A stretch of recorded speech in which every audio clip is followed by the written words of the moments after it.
الجبال والإنس والطير فهم يوزعون. رات سورہ نمل کی تلاوت سنی، اس کے بعد قصص پوری ہم نے سنا۔ سورہ نمل 19ویں پارے میں ایک سورت شروع ہوتی ہے۔ نمل کے معنی چونٹی کے، چونٹی کو نمل کہتے ہیں عربی میں، اور اس میں اللہ تبارک و تعالیٰ نے حضرت سلیمان علیہ السلام کو نبوت کے ساتھ جو سلطنت حکومت عطا فرمائی تھی، اور ایسی حکومت کہ انسانوں کے ساتھ ساتھ جنات پر بھی آپ کی حکومت تھی، چرندے پرندوں پر، ہواؤں پر حکومت تھی۔ اور کمال یہ ہے کہ تمام چرندوں کی، پرندوں کی بولیوں کو تک حضرت سلیمان علیہ السلام جانتے۔ اس میں اللہ تعالیٰ نے چونٹیوں کی ایک بات، ایک چونٹی اپنے ماتحت کی چونٹیوں کو جو کہہ رہی تھی، اس بات کو حضرت سلیمان علیہ السلام نے سنا، اس کا اللہ نے ذکر فرمایا۔ اس مناسبت سے اس سورت کا نام سورۃ النمل ہے۔ چونٹی کا واقعہ اور اس کی گفتگو اس میں سنی گئی، وہ کیا کہہ رہی ہے اسے اللہ نے ذکر فرمایا۔ مصر کے قریب میں ایک عالم ہے، انہوں نے سورہ نمل پر ایک کتاب لکھی عربی میں، اور اس میں انہوں نے کہا کہ مجھ کم علم آدمی کو اس سورت کے اندر 100 عبرت کی چیزیں معلوم ہوئی، اور وہ چیزیں یہ ہیں، ایک ایک کر کے انہوں نے اسے جمع فرمایا، ذکر فرمایا۔ مصر کے ایک عالم نے سورہ نمل میں 100 باتیں جس کی طرف اللہ نصیحت فرما رہے ہیں، جو عبرت کی ہیں، جس کی طرف توجہ دینا ہے، اسے انہوں نے ذکر فرمایا۔ اور انہوں نے یہ بھی اعتراف کیا کہ اور بہت سی چیزیں ہو سکتی ہیں، میری پہنچ، میرا علم یہاں تک پہنچا ہے۔ تو آپ سوچئے کہ اور کتنی چیزیں ہوں گی جسے قدیم مفسرین نے ذکر کیا ہے۔ سلیمان علیہ السلام کا تذکرہ پہلے پارے میں بھی کافی ہوا، اس کے بعد بھی کئی مرتبہ ان کا تذکرہ ہوا، تو ان سے جڑی ہوئی کچھ چیزوں کو سمجھنے کی ضرورت ہے، اور وہ چیزیں موجودہ ہمارے معاشرے کے لیے سمجھنا بہت ضروری ہے۔ سب سے پہلی بات، سلیمان علیہ السلام کے والد حضرت داؤد علیہ السلام ہیں، وہ بھی پیغمبر تھے، اور اللہ نے ان کو جو معجزہ عطا فرمایا تھا وہ یہ تھا کہ لوہا ان کے ہاتھ میں موم بن جاتا تھا۔ وہ لوہے کے ذریعے سے جنگی لباس جو ہوتے ہیں وہ بناتے تھے، جیسے چاہتے لوہے کو جو ہے وہ مدوڑ سکتے تھے، پھیلا سکتے تھے، سب کرتے تھے۔ یہ بہت بڑا معجزہ تھا ان کے والد کو ملا۔ نمبر 2، حضرت داؤد علیہ السلام کو اللہ نے بہت پیاری آواز عطا فرمائی تھی۔ جو 4 کتابیں مشہور ہیں اس میں ایک کتاب ہے زبور، جو حضرت داؤد علیہ السلام پر نازل ہے۔ زبور کے اندر اکثر دعائیں ہیں، مناجات ہے، اور تاریخی روایتوں سے معلوم ہوتا ہے کہ حضرت داؤد علیہ السلام زبور کو جب پڑھتے تھے، عالم یہ ہوتا تھا اس مشکل حالی کا کہ پرندے ہواؤں میں رک جاتے تھے۔ اور ہم سب کے لیے بڑی خوشی کی بات ہے، اللہ کی ذات سے امید ہے کہ انشاءاللہ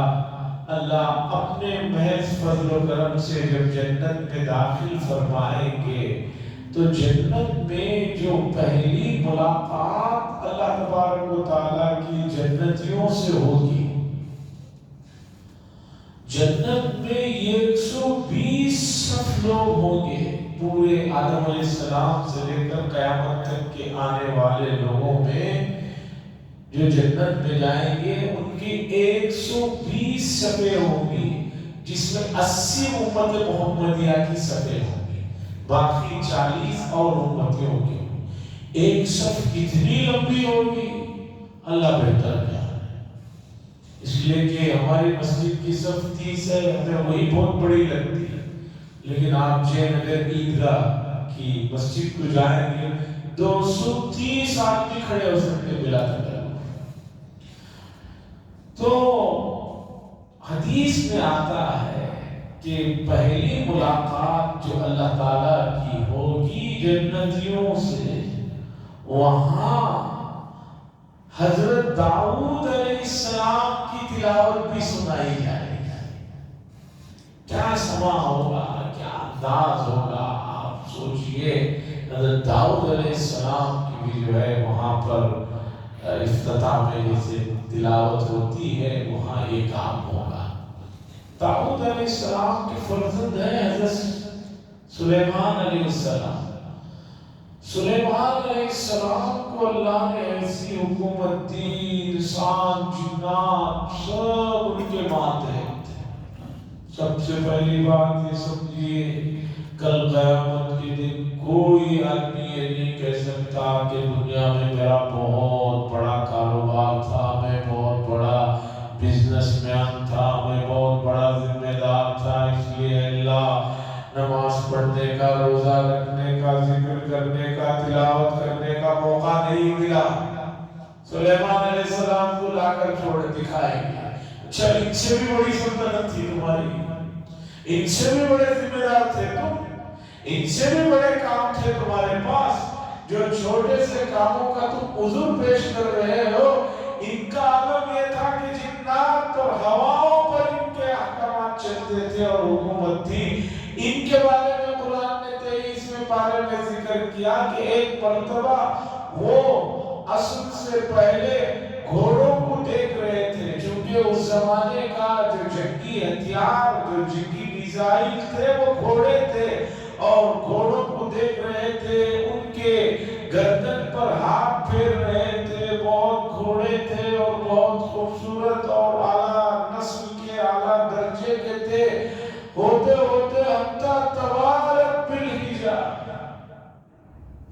یہاں تک کہ سورج غروب ہو۔ تو حضرت سلیمان علیہ السلام کو اس کا بڑا دکھ ہوا کہ اس چیز کی وجہ سے نماز رہ گئی۔ ردوها علی فتفق مسحا بالسوق والعنان، قرآن نے ذکر کیا۔ بتانا یہ ہے کہ ہم جو یہ عذر پیش کرتے رہتے ہیں، میں بڑا بزی ہوں، میرے پاس وقت نہیں ہے، اس لیے کبھی روزہ رکھ لیتا ہوں، کبھی چھوڑ دیتا ہوں، یہ سب نہیں چلے۔ دوسری چیز، حضرت سلیمان علیہ السلام بیت المقدس کی تعمیر آپ نے فرمائی۔ سلیمان علیہ السلام کے سلسلے میں جنات نے یہ بات مشہور کر دی تھی کہ سلیمان علیہ السلام کی جو حکومت اور گرفت ہے اس کی وجہ یہ ہے کہ سلیمان علیہ السلام جادو کو جانتے ہیں، جادو کے ذریعے سے یہ سب کر رہے ہیں۔ اس کے بعد یہودیوں نے جادو کی تعلیم اور تیسری چیزوں کو ان کی طرف نسبت کر کے بہت کچھ یہ کہا کہ ہمیں جو جادو آیا ہے وہ کوئی غلط چیز نہیں ہے، ہم نے جو ہے نبی سلیمان علیہ السلام سے سیکھا ہے، ان کا وہ یہ تھا، اس لیے جادو کوئی بری چیز۔ قرآن نے بتایا وَاتَّبَعُوا مَا تَتْلُو الشَّيَاطِينُ عَلَىٰ مُلْكِ سُلَيْمَانَ وَمَا كَفَرَ سُلَيْمَانُ وَلَكِنَّ الشَّيَاطِينَ كَفَرُوا يُعَلِّمُونَ النَّاسَ السِّحْرَ۔ اللہ نے بتایا کہ سلیمان علیہ السلام کو جادو سیکھنے کی، سکھانے کی کیا ضرورت ہے، وہ تو نبی ہیں، اور جادو کے سلسلے سلسلے میں چیزیں قرآن و حدیث میں ذکر کی، کیونکہ ہمارے یہاں جادو کے سلسلے میں بہت سی غلط فہمیاں پائی جاتی ہیں۔ سب سے پہلے کچھ لوگ ایسے ہیں جو یورپ کو امریکہ کو فالو کرتے ہیں، وہ کہتے ہیں جادو کوئی چیز نہیں، کیونکہ یورپ امریکہ والے کہتے ہیں یہ کوئی چیز نہیں۔ کیوں نہیں کوئی کہ چیز نہیں ہے، نظر نہیں آتی۔ ان کا سائنس، ان کی لاجک یہ ہے کہ جو چیز نظر نہیں آتی وہ ہے نہیں، لیکن وہ خود اس بات کو مانتے ہیں کہ بھی سمجھ میں نہیں آ رہا، مریض اچھا کیوں نہیں ہو رہا، سب رپورٹیں نارمل ہیں، سب رپورٹیں نارمل ہیں، مریض اچھا کیوں نہیں ہو رہا۔ یہ عاجزی بھی بتا رہی ہے، بے بسی بھی بتا رہی ہے اور انکار بھی کرتی ہے۔ تو یہ صحیح بات نہیں، جادو ہے، اس کی حقیقت ہے، اس کا وجود ہے۔ سب سے بڑی دلیل یہ ہے کہ خود رسول اللہ صلی اللہ علیہ وسلم پر مدینہ منورہ میں یہودیوں نے جادو کیا تھا، اور 6 مہینے تک رسول اللہ صلی اللہ علیہ وسلم پر جادو کا اثر تھا۔ پھر اس کا توڑ قرآن مجید کی آخری 2 سورتیں معوذتیں قل اعوذ برب الفلق اور قل اعوذ برب الناس نازل ہوئی، اور اس کے بعد اس جادو کے اثر کو ختم کیا گیا۔ جادو کا یہ مطلب بھی نہیں ہے جو ہمارے یہاں چلتا ہے، ایک آدمی جاتا ہے، اس کے دکان کے پاس ایک لیمبو 2 ہری مرچیں لال مرچیں ملتی ہیں، اب وہ دکان میں بیٹھتا ہے اور سوچ لیتا ہے آج کچھ نہیں ہوگا، کسی نے کچھ کرا دیا ہے، چونکہ اس نے اللہ کے ساتھ بدزنی قائم کی، اس دن بے پاک بھی نہیں ہوتا، وہ پہلے ہی سے طے کر لیتا ہے کہ آج کچھ ہوگا نہیں تو کچھ بھی نہیں ہوگا۔ تو یہ جادو کے سلسلے میں جو ہمارے یہاں غلط فہمی پائی جاتی ہے، کچھ آدمی کو ہوا طبیعت کو فوراً کہتا ہے نہیں کسی نے کچھ کرا دیا ہے۔ ارے جادو کرنا یا کرانا اتنا حلوہ نہیں ہے کہ گئے دکان کے لیے کھا لیے، اور دوسرا تمہارے اوپر جادو کوئی کرانا چاہے، کرا رہا ہے، تو تم کون سے کسی ملک کے بادشاہ ہو یا کوئی تمہارے پاس خزانہ ہے کہ تمہارے جانے سے اسے وہ خزانہ مل جائے گا؟ اگر اتنا ہی جادو آسان اور معمول ہوتا تو جو لوگ ہمیں مسلسل تکلیف دے رہے ہیں مسلمانوں کو، امت مسلمہ کو، ان کو کر کے ختم کر دیا جاتا۔ اتنا نہیں ہے، وہم ہے، گمان ہے۔ آج آدھے سے زیادہ امت جو ہے آرام پسند اور کام چور ہو گئی ہے۔ دکان جاؤ بھائی، کام کو جاؤ، نہیں کوئی گراہک نہیں آئے گا، اتنے بجے نہیں آئے گا، اتنے بجے نہیں آئے گا، جبکہ وہی برادران وطن میں جو مارواڑی لوگ ہیں کاروبار کے لیے میں خوش ہیں، آپ یقین مانیے کچھ بھی ہو جائے ان کے پاس حدیث میں حضور نے جو بتایا اس امت کو صبح کا وقت خیر و برکت کا ہے، اس کے مطابق صبح صبح وہ دکانیں کھول دیں۔ بہت پہلے کی بات ہے، ایک کچھ نل ٹوٹ گیا، صبح 8 بجے کا وقت تھا، بارش ہو رہی تھی، تو ہمارے مسلمان پلمبر کو فون کیا تو اس نے کہا کہ اس وقت تو کوئی دکان کھلا نہیں رہتا، کوئی بھی ابھی نہیں کھولتے، اس لیے میں 12 بجے آؤں گا۔ میں 8 بجے کے قریب ایک قدر نلی میں گیا، بارش پڑ رہی ہے مسلسل فجر سے، اور دکان ایک آدمی وہ اس کا وہ جو چیزوں کا ہمیں جو چیز چاہیے وہ دکان کھول کر بیٹھا ہوا ہے، اور دکان کھول کر جمانے کم از کم آدھا گھنٹہ لگا ہوا ہے، 7:30 بجے جا کر وہ کام میں لگ گئے۔ حضرت مفتی شفیع صاحب قدس سرہ کا واقعہ سنیے، ان کے 4 فرزند، ایک تو ابھی ہے تقی عثمانی صاحب، ان کے ایک بڑے فرزند تھے جسے حضرت نے ان کو کتابوں کی دکان بنا کر دی تھی کہ کتابوں کو بیچو، دینی کتابوں کو، کاروبار بھی ہو اور دین بھی عام ہو۔ حضرت مفتی صاحب بڑے پابند تھے اور بچوں کو بتایا تھا کاروباری اصول یہ ہے کہ جو وقت دکان کھولنے کا لکھ کر لگایا ہے اور جو بند کرنے کا لگایا ہے تم نے دکان پر، اتنی دیر تمہیں دکان میں رہنا ہے، کاروبار ہو یا نہ ہو تمہیں جانا ہے۔ اس لیے کہ اللہ یہ کہتے ہیں کہ بھی تم اٹھو، حرکت کرو، کوشش کرو، محنت کرو، برکت دینا، کاروبار دینا، فائدہ پہنچانا ہماری ذمہ داری ہے۔ حضرت مفتی تقی صاحب کے بھائی فرماتے ہیں، کراچی کا واقعہ ہے، کراچی بھی بمبئی کی طرح جب بارشیں شروع ہوتی ہیں تو مسلسل پڑتی رہتی ہیں، تو حضرت کے بھائی اور مفتی شفیع صاحب کے فرزند جا کر دکان کھولتے ہیں، صبح 9 بجے دکان کھولتے ہیں، 10 بج گئے، 11 بج گئے، 12 بج گئے، نہ بارش رک رہی ہے نہ تھم رہی ہے اور نہ کوئی گراہک آ رہا ہے۔ ظہر کا وقت ہو گیا، پھر ظہر سے لے کر عصر کا وقت ہو گیا، کوئی آدمی دکان میں نہیں آیا، حتیٰ کہ عصر سے مغرب تک کا وقت ہو گیا، کوئی وقت آیا اور ان کے دکان بند کرنے کا وقت تھا، عشاء کی نماز تک دکان کھلا رکھنا تھا، والد صاحب کا حکم تھا۔ اب انہوں نے مغرب کی نماز پڑھنے کے بعد سوچا کہ بھئی صبح سے تو کوئی گراہک آیا نہیں ہے، اب دکان بند کر لے کے چلے جاتا ہوں، عشاء تک 1.5 گھنٹے میں کون آئے گا کیا ہوگا، چلے جاتا ہوں۔ پھر انہوں نے سوچا کہ جاؤں گا، والد صاحب پوچھیں گے، والد کا ادب و احترام، ان کی تربیت بڑی تھی، تو انہوں نے کہا چلو اب اتنی دیر تو رکا ہی ہوں، ورنہ والد صاحب ڈانٹیں گے۔ یہ کہتے ہیں کہ مغرب پڑھ کر میں بیٹھا رہا، آدھا گھنٹہ گزر گیا، کوئی گاہک نہیں، اب دکان بند کرنے کا وقت آدھا گھنٹہ ہے۔ والد صاحب نے کہا تھا کہ اللہ کا اصول ہے محنت کرنا، کوشش کرنا تمہارا کام ہے، برکتیں نازل کرنا اللہ کی ذمہ داری ہے۔ وہ فرماتے ہیں کہ آدھا گھنٹہ ہے دکان بند کرنے میں، اٹھ کر بند کرنے کا سوچ ہی رہا تھا،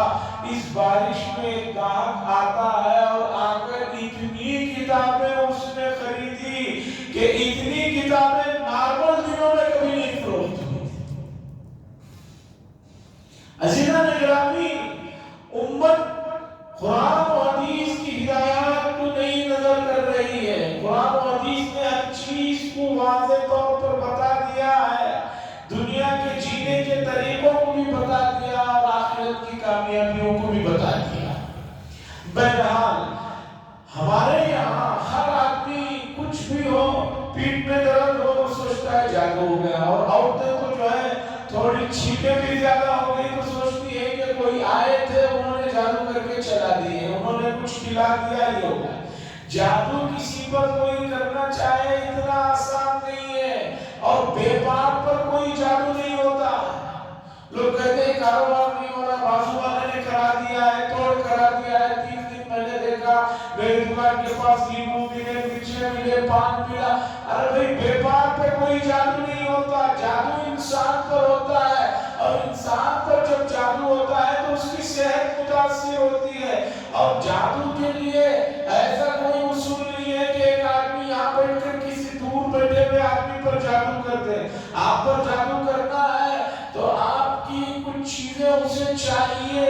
اور اسی طرح آپ کو کچھ کھلانا ہے، پلانا ہے۔ اور جو لوگ جادو کرنے والے ہوتے ہیں، خبیث لوگ ہوتے ہیں، وہ لاکھوں کے روپے لیتے ہیں، اور آپ کی حالت ایسی ہے کہ آپ کو اوپر سے نیچے تک کھنگالا جائے تو 500 روپے تو نکلتے نہیں، کوئی آپ کے اوپر لاکھ 2 لاکھ روپے خرچ شروع کرے، یہ تو ذرا سوچو۔